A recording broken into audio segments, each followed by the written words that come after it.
بسم اللہ الرحمن الرحیم۔ میں اپنی گفتگو کے آغاز سے قبل آپ کو اس کی طرف راغب کر دوں کہ آج میرا موضوع اس واقعہ کو بیان کرنا ہے جو واقعہ بہت ہی نادر ہے اور بہت کم بیان کیا جاتا ہے۔ اس واقعے کا عنوان اور عبارت جس سے وہ معنون ہے وہ اصحاب اخدود کا واقعہ کہلاتا ہے۔ چنانچہ سورۃ البروج قرآن پاک کے 30ویں پارے میں والسماء ذات البروج، قسم ہے برجوں والے آسمان کی، والیوم الموعود، اور اس دن کی جس کا وعدہ کیا گیا ہے، وشاہد و مشہود، اور حاضر ہونے والے کی، اور اس کی جس کے پاس لوگ حاضر ہوں، قتل اصحاب الاخدود، کہ خدا کی مار ہے ان خندق کھودنے والوں پر، النار ذات الوقود، اس آگ والوں پر جو ایندھن سے بھری ہوئی تھی۔ جب وہ اس کے پاس بیٹھے تھے، وَهُمْ عَلَىٰ مَا يَفْعَلُونَ بِالْمُؤْمِنِينَ شُهُودٌ، اور وہ ایمان والوں کے ساتھ جو کچھ کر رہے تھے اس کا نظارہ کرتے جاتے تھے۔ وَمَا نَقَمُوا مِنْهُمْ إِلَّا أَن يُؤْمِنُوا بِاللَّهِ الْعَزِيزِ الْحَمِيدِ، اور وہ ایمان والوں کو کسی اور بات کی نہیں، صرف اس بات کی سزا دے رہے تھے کہ وہ اس اللہ پر ایمان لے آئے تھے جو بڑے اقتدار والا بہت قابل تعریف ہے۔ اب آپ نے آیتوں کا ترجمہ تو سماعت فرما لیا ہے، اب میں ذرا آپ کو اصحاب اخدود کے اس واقعہ کی طرف لے چلتا ہوں۔ مشہور تفسیر کے مطابق ان آیتوں میں ایک واقعے کی طرف اشارہ ہے جو حضور اقدس صلی اللہ علیہ وسلم سے صحیح مسلم کی ایک حدیث میں منقول ہے، اور وہ واقعہ یہ ہے کہ پچھلی کسی امت میں ایک بادشاہ تھا جو ایک جادوگر سے کام لیا کرتا تھا۔ جب وہ جادوگر بوڑھا ہو گیا تو اس نے بادشاہ سے کہا کہ میرے پاس کوئی لڑکا بھیج دیا کرو جسے میں جادو سکھاؤں تاکہ میرے بعد وہ تمہارے کام آ سکے۔ بادشاہ نے ایک لڑکے کو جادوگر کے پاس بھیجنا شروع کر دیا۔ یہ لڑکا جب جادوگر کے پاس جاتا تو راستے میں ایک عبادت گزار شخص کے پاس سے گزرتا جو حضرت عیسیٰ علیہ السلام کے اصلی دین پر تھا۔ ایسے شخص کو راہب کہتے تھے اور وہ توحید کا قائل تھا۔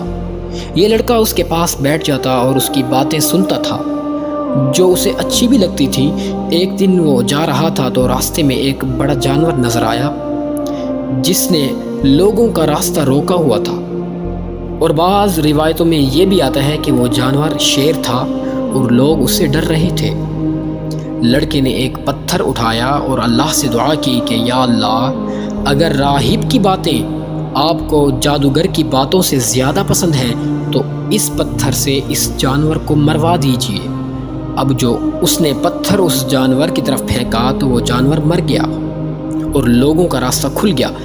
اس کے بعد لوگوں کو اندازہ ہوا کہ اس لڑکے کے پاس کوئی خاص علم ہے، چنانچہ ایک اندھے شخص نے اس لڑکے سے درخواست کی کہ اس کی بینائی واپس آ جائے۔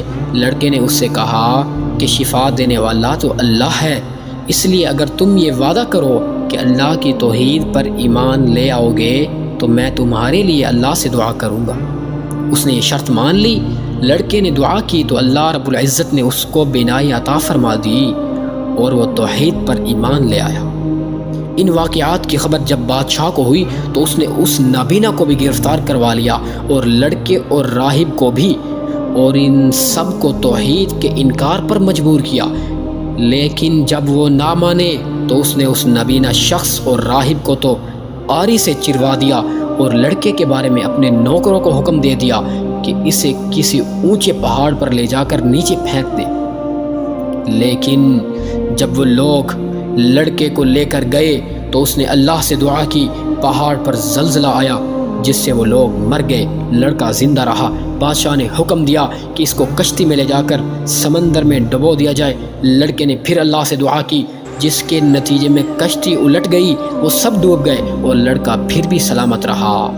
بادشاہ جب عاجز آ گیا تو لڑکے نے اس سے کہا اگر تم مجھے واقعی مارنا چاہتے ہو تو اس کا ایک ہی طریقہ ہے، اور وہ یہ ہے تم سب لوگوں کو ایک میدان میں جمع کر کے مجھے سولی پر چڑھانا ہوگا اور اپنے ترکش سے تیر نکال کر کمان میں چڑھاؤ اور یہ کہو اس اللہ کے نام پر جو اس لڑکے کا پروردگار ہے، پھر تیر سے میرا نشانہ لگاؤ بادشاہ نے ایسا ہی کیا اور تیر اس لڑکے کی کن پٹی پر جا کر لگا اور اس سے وہ شہید ہو گیا۔